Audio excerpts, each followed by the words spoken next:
It is Saturday night. And, babes, We are still in Salem. deeply, aggressively embedded in the witchy chaos, like fully in it. Snark Squad, welcome back. If you are new, hey, hello. Go ahead and subscribe. Because, babes, we are your people. Right. And if you are a returning baby, we freaking love you. Because honestly, babes, we just had the most amazing day. Oh my God, literally incredible. A ghost tour, dinner, and then, nighttime museum energy. Which is, I mean, the elite tier of energy, honestly. Yeah. There's just nothing like being in a museum when you feel like you aren't supposed to be there. Yes. We went to Count Orlok's Nightmare Gallery, and babes, it was amazing. I am still physically recovering from the wax figures. The detail on those figures is actually unhinged. You walk around the corner and you are just face to face with these hyper-realistic horror icons. I was fully expecting one of them to reach out and grab my mimosa. I was emotionally compromised. The Nosferatu setup, I screamed, I literally shrieked in the middle of this dimly lit gallery. You did. And I had to low-key pretend I was analyzing the craftsmanship of the latex so people wouldn't look at us. Wait, I didn't even notice you doing that. I mean, I had to save us. But honestly, the craftsmanship was staggering. It is a very specific kind of art, capturing the exact moment a character becomes iconic in our collective nightmares. Because this has us thinking, favorite horror movie of all time. We were debating this over dinner, completely spiraling. Oh, fully spiraling. And I need to put my stake in the ground right now. Mine is Scream.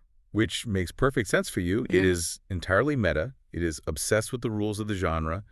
And everyone is gorgeous and behaving terribly. Excuse me, it is high art. It is people analyzing their own trauma while running from a killer in a very nice suburban home. It is the ultimate main character delusion. Right. What is yours, Mr. Analytical? The Shining, without a doubt. Oh. Because it is not about jump scares. It is about isolation and psychological madness. It is watching someone's internal architecture completely collapse while they are trapped in a giant, empty luxury hotel. Like a relatable weekend getaway. Exactly. It is terrifying because the monster is just the person you are trapped in the building with. Okay, very intense, very chic. I respect it. But we also need to shout out Salem. Because today was unreal. Absolute legendary. Snark Squad member Angela hung out with us, which already iconic. We love meeting you guys. But also, someone stopped us on the street. Right in the middle of the sidewalk. Yes. They asked if we were the snarky hosts from the podcast. Yeah. And they said they listened to the show. I think my brain completely short-circuited. I really do. Babes, we felt like celebrities. I immediately checked my posture. I was like, wait, am I standing like an A-lister right now? Do I need to wear sunglasses at night? The delusion that immediately washed over us was intoxicating. Yeah. Over about 10 minutes after that, we walked into a coffee shop and I caught myself wondering if the barista was intimidated by our presence. We were fully ready to start demanding sparkling water and green room riders. It is so embarrassing how quickly the fame goes to our heads. Oh, instantly. But honestly, it is the perfect setup for today's episode. Because, babes, we are hyped, slightly scared, and fully in our fame era. Let's get into the episode. Welcome back to the Snark Side. Grab your drinks, lock the doors, and let's unpack the absolute midpoint masterclass of Hack Season 5. We are diving headfirst into episodes 4 and 5, Who's Making Dinner, and D Amazing Race. And babes, the whiplash I experienced watching these two episodes, I need to sue HBO for emotional distress. I mean, truly. We are talking legacy, deeply toxic Hollywood power plays, and the kind of chaotic mother-daughter trauma that makes me want to call my therapist at 3 in the morning. It is the pinnacle of HBO chaos as high art. We're going to break this down into 4 specific segments today to truly analyze the mess. We've got segment 1, comedic timing, or try hard, segment 2, power moves, segment 3, too far, or just enough, and segment 4, main character energy. I am so ready to spiral. Let's start with segment 1, comedic timing, or try hard, because we have to talk about Deborah Vance's current crisis. We have to. She is gearing up for this massive career-defining show at Madison Square Garden. This is supposed to be her victory lap. But the material she is testing on her staff, it is bombing so hard. I was getting secondhand flop sweat on my couch. It is a phenomenal depiction of an artist completely losing their internal compass. She is trying to be so important. She is standing up there, leaning into all this raw anger about her legal gag order, and she starts talking about a persecution pyramid. Oh, the persecution pyramid. She is referencing Joan of Arc. She brings up historical slavery. I was watching this through my fingers. Ava literally tells her it sounds like a Smith College commencement address, which is the most devastating, surgically precise read I have ever heard. It is the ultimate insult to a comedian, right? because it implies a total lack of self-awareness. But we have to analyze why she is forcing this. Why is Deborah, who has survived decades in the most brutal industry on earth by being undeniably funny, suddenly delivering TED Talks disguised as stand-up? Tell me, because my emotional reaction is just pure cringe. Why is she doing this to us? Well, because she feels erased. She is under this legal gag order from Bob Lipta, right? So she is legally silenced in the present.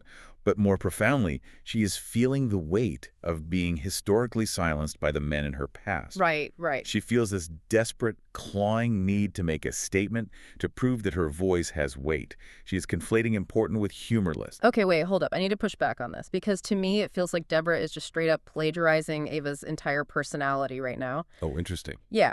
Is she actually having a political awakening, or is she just trying on Ava's 20-something activist vocabulary because she thinks that is what the kids consider meaningful today? Yeah. It feels so inauthentic to her specific brand of toxic glamour. See, that is exactly the friction of the scene. You hit the nail on the head. Because Deborah has absorbed Ava's worldview over the last few years, and she now has the academic language to describe her own historical mistreatment. Exactly. But, having the vocabulary for your trauma doesn't automatically make it a good tight five. No, it makes it a therapy session. Exactly. Comedy is the delivery mechanism for the truth. Deborah is trying to bypass the joke to get straight to the grievance. She's trying to wheel a giant wooden horse up to the gates of Madison Square Garden, but she forgot to put the soldiers inside. Wait, I love that. The audience is just looking at this giant, depressing wooden horse of trauma and refusing to let it in. The Trojan horse of comedy. I love that so much. And this completely comes to a head at the Paley Center event. Snark Squad, if you haven't watched this sequence yet, pause this and go watch it, because it is television history. It really is. The whole gang goes to this 50th anniversary celebration for Who's Making Dinner, the groundbreaking sitcom Deborah created with her late ex-husband, Frank. Now, let's unpack the industry mechanics of this, because it is crucial. In the 1970s, and honestly still today, the person who writes the pilot script gets the created by credit. Ugh, the politics of it all. Frank swindled Deborah. He sweet-talked her into letting him put his name alone on the pilot, telling her she could write episode 2. By doing that, he legally became the sole creator. He wrote her out of the founding myth of her own show. Which is so deeply evil. It is not just stealing money, it is stealing legacy. So Deborah is walking through this museum, speaking of museums and nightmares, surrounded by her own costumes, her own props, but the placards basically say, look at this cute little actress who helped Frank Vance's genius. She is a ghost haunting her own life's work, and the pressure cooker finally explodes when they announce they are renaming Stage 15 at Warner Bros. To the Frank Vance stage. Babes, I paused the TV. I knew she was going to snap. She breaks her gag order, storms the stage, takes the mic, and says she's speaking the name of all women who have been silenced, and then... Oh no. She bombs. Horrifically. It's an agonizing watch. She starts dropping these forced yells. She starts talking about how Frank's family owned slaves in front of these elite Hollywood donors. The room goes completely silent. The groans from the crowd, it is pure distilled flock sweat. The tension is just unbearable. But what killed me, what absolutely broke me, wasn't the bombing on stage, it was the unaired tape. The live stream backstage. This is the real emotional climax. I didn't see it coming at all. What exactly does he say in that interview? I was so stressed, I feel like I blacked out. So Deborah retreats to the green room, reeling from this public humiliation, and she watches this old, unaired interview of Frank. The interviewer asks him, point blank, why Who's Making Dinner was such a massive cultural phenomenon. Yeah. And Frank, the man who stole her credit, who cheated on her with her own sister, he admits on tape that the show wasn't groundbreaking. It didn't have some grand, important message. He says it only worked for one reason. Because Deborah was always the funniest person in any room. I physically screamed. The betrayal, the vindication, but also the devastation. Because she starts crying. And it is not happy crying. It is this hollow, soul-crushing sobbing. Let's really analyze the psychology of this moment. Right. Why does this praise absolutely break her? Because for 50 years, Deborah has used her rage against Frank as fuel. Right. She thought he looked down on her. She thought he dismissed her talent. But the truth is, he knew exactly how brilliant she was, and he stole from her anyway. Wait, that is so dark. So it wasn't about him not respecting her comedy. It was about him respecting it so much he had to own it. Exactly. But it goes even deeper. What is fascinating here is that Deborah realizes something horrifying about herself in that green room. After all the Emmys, the millions of dollars, the private jets, she still desperately, pathologically needs the validation of the man who abused her. Wow. She turns to Ava and asks, basically, why do I still care what some guy I met when I was 18 thinks about me? Babes, tell me you haven't been there. We have all had a toxic ex or a terrible boss or a fake friend where you are secretly operating your entire life just to prove them wrong. Absolutely. And then you realize they don't even care, or worse, they always knew you were great and just wanted to hurt you anyway. It's so deeply relatable. Ava literally says sometimes there's just one person you want to impress. It forces the audience to look in the mirror. Who is the ghost whose approval you are chasing? But, the genius of the show is that it doesn't let you sit in the depression for too long. Before Deborah can even process this massive psychological breakthrough, the flashing red and blue lights show up. Yes, because she violated her restraining order by rushing the stage. Which leads us to the most unhinged pivot. We go straight from the pearls and champagne of the Paley Center to the harsh fluorescent lights of a Los Angeles lockup. Segment 1, comedic timing or try hard. The answer is revealed in the holding cell. It is a brilliant structural transition. You strip away all the wealth, all the Hollywood sycophants, and you put her in a room where her status means absolutely nothing. She is sitting on a metal bench surrounded by women in orange jumpsuits. She is at rock bottom. And what does she do? She doesn't talk about Joan of Arc. She doesn't bring up the persecution pyramid. Right. She just starts riffing. She does crowd work. In jail, she asks the women what they are in for. One girl says she shoplifted at Macy's. And Deborah doesn't miss a beat. No, she looks at her and goes, that is your real crime. If you're going to shoplift, make it Neiman Marcus. And the room erupts. The inmates are genuinely laughing. It is the complete inverse of the Paley Center. The elite museum rejected her important art, but a cell block of accused criminals entirely embraces her authenticity. And the fans were absolutely feral over this one specific detail. One of the women casually mentions she is in holding because she punched a police horse. I mean, it is such an absurd throwaway line, but it gives Deborah so much material to work with. She becomes the undisputed alpha of the holding cell. So we have to connect the dots here. She bombed in the gown. She killed in the jumpsuit. What is the ultimate takeaway? Because when Ava shows up to bail her out, slapping down literal comical stacks of physical cash on the counter, which is such a flex, Deborah has an epiphany about the Madison Square Garden show. The thesis of the episode is delivered right there at the bail window. Deborah realizes that the MSG show doesn't need to be politically important. It just needs to be funny. Right. The anger can be the fuel in the engine, but the comedy has to be the steering wheel. If you just scream your message, people put their walls up. If you make them laugh, the message slips in right past their defenses. Exactly. The holding cell reminded her that comedy is populist. It is an equalizer. You don't need a Smith College degree to understand a perfectly timed punchline. Now, speaking of people who are completely misjudging the tone and totally misreading their audience, we have to briefly talk about Jimmy and Beth before we move to segment 2, because the subplot had me screeching. It is the perfect palate cleanser, but it also ties directly into this theme of communication breaking down. Jimmy is trying to network with Beth, played by the always brilliantly awkward Anna Konkle from the Paley Center. And Jimmy is sending these overly enthusiastic agent hype emails, just exclamation points everywhere. Too many exclamation points. And his assistants, Kayla and Randy, sit him down and tell him he is being aggressively sexually forward.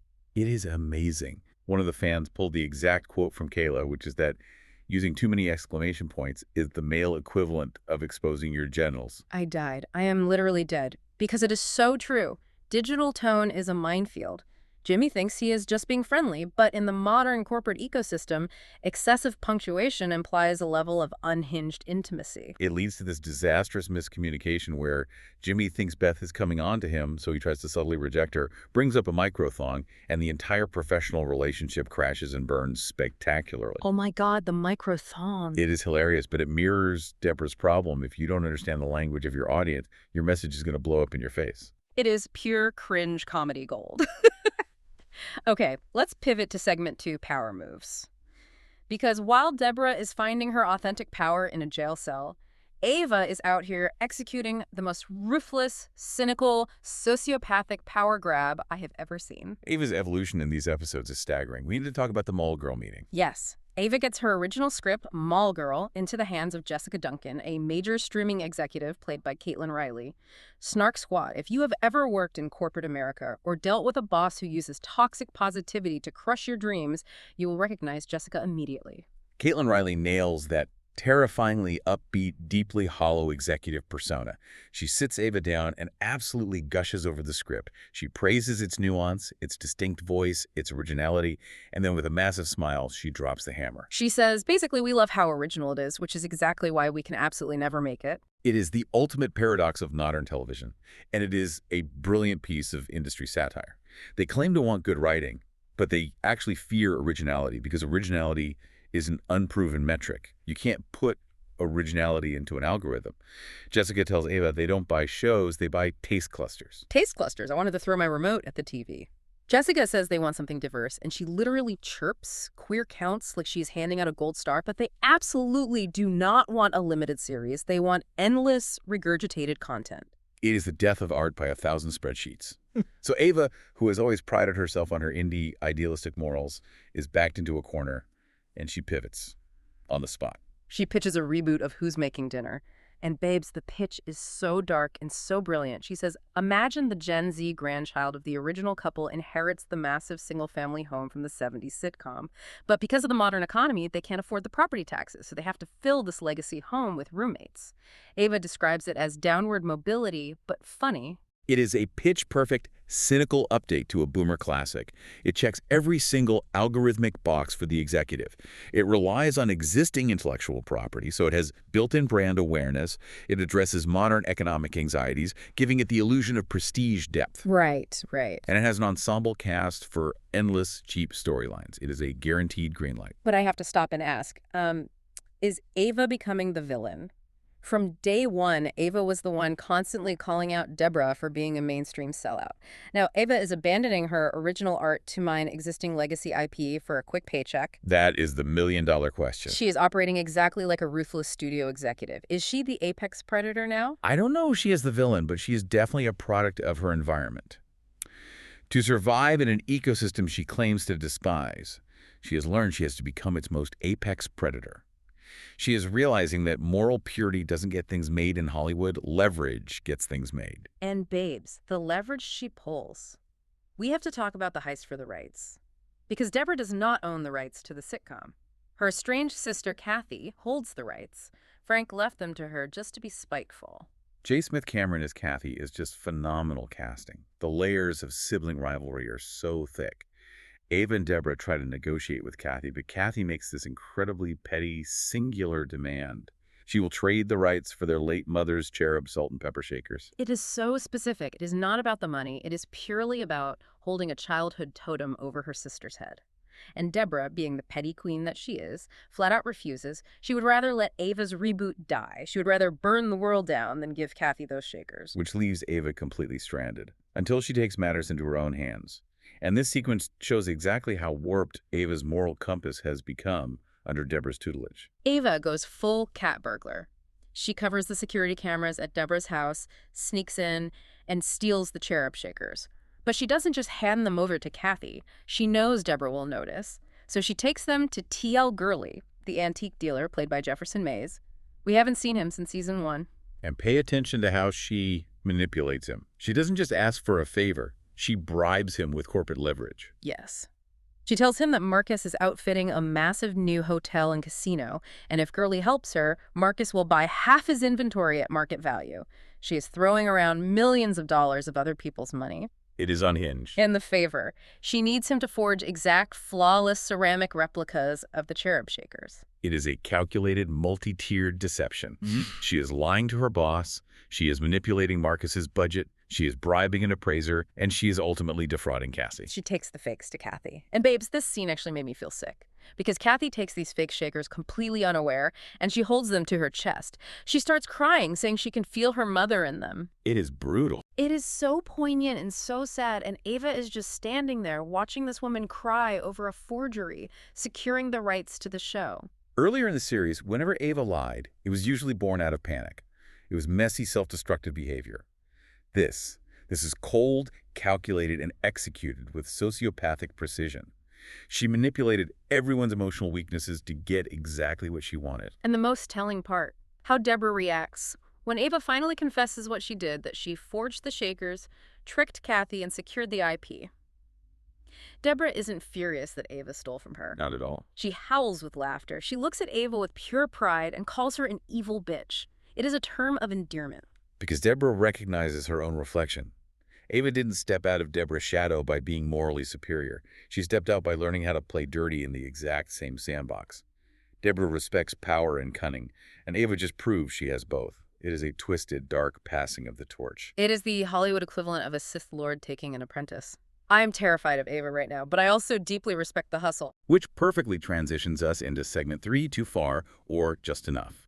Because while Ava is executing secret, flawless power plays behind closed doors, Deborah is having the most public, humiliating physical breakdown imaginable in Episode 5, The Amazing Race. Babes, the tone shift from Episode 4 to Episode 5 is enough to give you whiplash.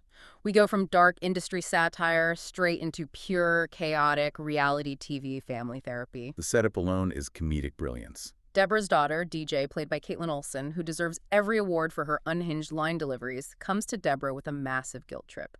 DJ announces they are doing a celebrity season of The Amazing Race, and DJ looks her mother dead in the eye and claims with terrifying earnestness that watching The Amazing Race is what got her sober. And Deborah, without missing a single beat, fires back that what actually got her sober was a $400,000 rehab center in Malibu. The delusion. The reality TV delusion. But DJ wears her down. And Deborah only agrees because Ava, in her new ruthless PR mindset, points out it would be incredible press for the Madison Square Garden show. So suddenly, the legendary, impeccably dressed Deborah Vance is sprinting through a dusty airport with a heavy backpack. It is a stark contrast to the intellectual, dialogue-heavy comedy of the previous episode. Yeah. We are watching a woman in her 70s engaged in grueling slapstick. And it is brutal. DJ insists on taking the lead on all the challenges because she is desperate to prove she is capable, but she fails at every single one. Snark Squad, the cheese wheel challenge, I was screaming. Oh my God, the cheese wheels. They have to roll these massive, heavy cheese wheels down a steep, grassy hill. DJ loses control and gets absolutely flattened, and she doesn't just get hit by the cheese, she gets knocked over by fellow contestant Trisha Paytas. Which is such a bizarre, perfect casting choice. Injecting a real-life internet chaos agent like Trisha Paytas into this fictional HBO universe adds this incredible layer of meta-reality TV commentary. It is high camp. Then they have to milk a goat, which goes terribly. But the ultimate breaking point is the break or dance challenge. The quintessential reality TV pressure test. Exactly. They have a choice. They can either quickly smash a bunch of pottery to find a clue hidden inside, or they can spend time learning a complex, choreographed Mexican clown dance.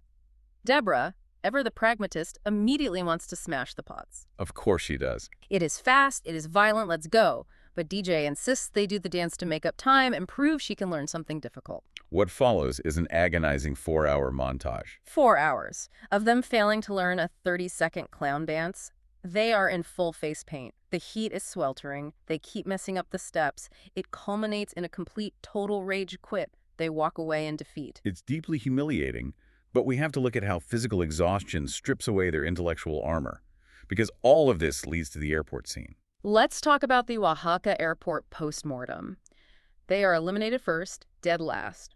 They are sitting in these hard plastic airport chairs, still covered in sweat and residual clown makeup, waiting for a flight home. This is where the psychological analysis really kicks in. You have two women operating on completely opposing scripts. DJ went into this race entirely expecting to fail. Her baseline self-esteem is so low that failure is her comfort zone. Yeah.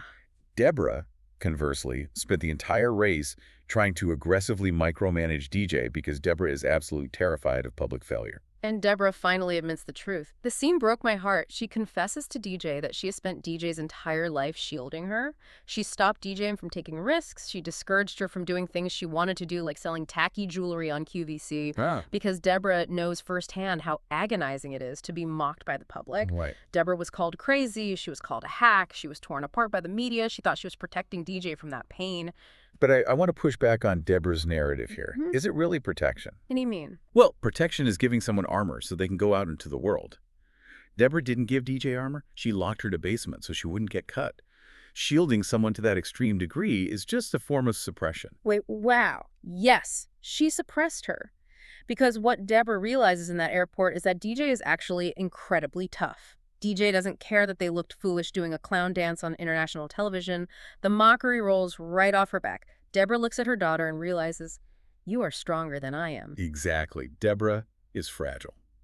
She requires millions of dollars of insulation to feel safe.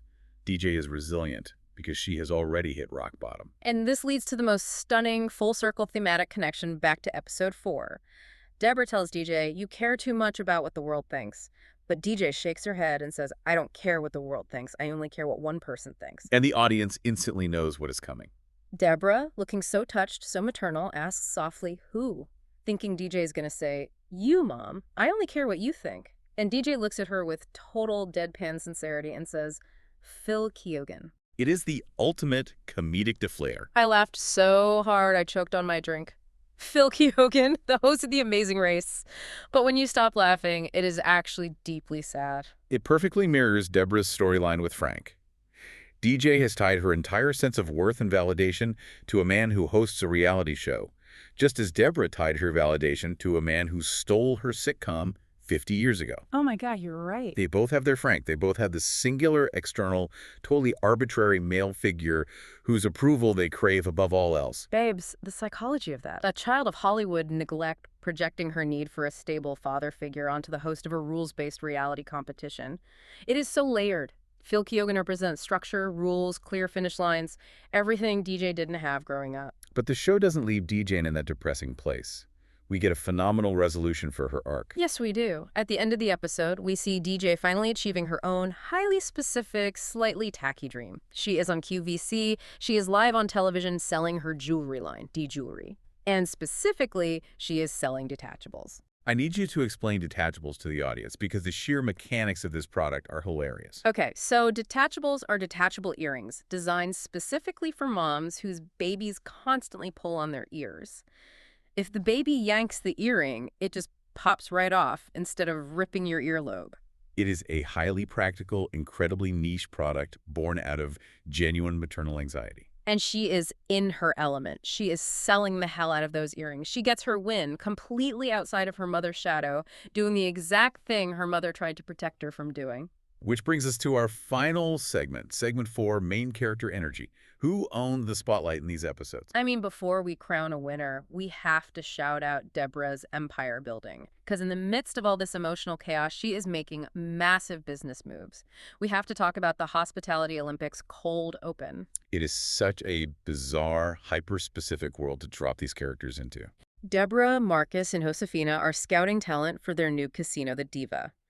But they aren't interviewing people in an office. They are sitting in the bleachers of what looks like a high school gymnasium, intensely scouting hotel maids as they race to make beds, fold towels into swans, and vacuum. With stopwatches, it establishes perfectly that Deborah's ambitions are expanding on all fronts. She isn't just a comedian anymore. She is a mogul. She is looking for the Michael Jordan of housekeeping. So who has the ultimate main character energy? Is it Ava for her ruthless heist? Is it Deborah for conquering the holding cell? Is it DJ for her QVC triumph? I think the main character of these episodes is the tone of the show itself. It is a high-wire act. We went from the visceral, heartbreaking depression of bombing on stage and realizing you still want your abuser's approval to the triumphant, pure comedy gold of killing it with a stand-up routine in a holding cell surrounded by alleged shoplifters and horse punchers. And we saw a mother and daughter confront decades of mutual resentment while crying in clown makeup in a Mexican airport. It forces the audience to constantly reevaluate who they are rooting for and why. The characters are brilliant and petty, loving and ruthless, confident and devastatingly insecure. It is why we are so obsessed. It reflects our own messy, toxic, deeply human contradictions right back at us. Exactly. Babes, we have unpacked so much today. The weight of legacy, the trap of trying to be important, the absolute sociopathic evolution of Ava's hustle, and the chaotic beauty of the Vance family dynamic. But before we officially wrap up, I want to leave you all with a thought. Think about Deborah's lingering, almost involuntary need for Frank's approval, even 50 years after he betrayed her. Think about DJ's intense obsession with Phil Keoghan's validation. We all have that phantom judge in our heads. We really do. So who is your Frank? Who is the one person whose invisible judgment is secretly shaping your choices? And what would happen if you finally stopped trying to make them laugh? Oof, the psychological hammer drop. That question is going to have me staring at the ceiling tonight. Snark Squad, thank you so much for hanging out with us today and spiraling over these incredible episodes. If you loved this, please share the podcast with a friend who loves the chaos as much as we do. And don't forget to rate and review us. Babes, we started this episode talking about horror icons in Salem, and after breaking down all this glorious, ruthless Hollywood survival, I feel like we are turning into icons ourselves, as we should. The delusion continues. Always. Stay iconic, stay chaotic, and we will see you on the Snark side.